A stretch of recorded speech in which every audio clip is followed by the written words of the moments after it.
Потребни се повеќе инвестиции во сместувачки капацитети за развој на руралниот туризам во Подбеласичкиот регион.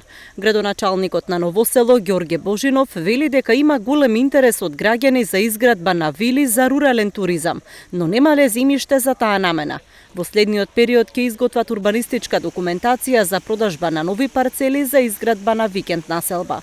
Кое е и доста атрактивно и доста познато во нашата држава, каде ќе имаме негде, очекувам, од 15 до 20 парцели за викенд куки. Секако процедурата ќе трае, но важно е дека ја отпочнавме и се надевам дека во текот на наредната година ќе можеме исто и тоа да го објавиме на граѓаните, за да можат кој е спремен и кој има желба да под ова убава беласица на чист воздух да инвестираат во овој регион доаѓаат голем број туристи, но тие најчесто не се задржуваат токму од причина што нема голема понуда за сместување во индивидуални или хотелски капацитети. Селата се полуиспразнети и нема кој да ги менаџира куќите за издавање, а малку од тој имот е на продажба за заинтересирани инвеститори.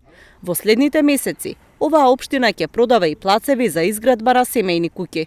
Оваа постапка е веќе завршена со припрема на документација, така што ќе бидат наскоро објавени јавно на веб страната, на веб порталите, каде што граѓаните ќе можат да се информираат и ќе можат да аплицираат. Пограничниот Подбеласички регион привлекува илјадици туристи секој викенд на водопадите во Колешино, Смоларе и Габрово, не само од Македонија, туку и од соседна Бугарија. Планот на локалната самоуправа е како гостите да останат подолго од еден ден.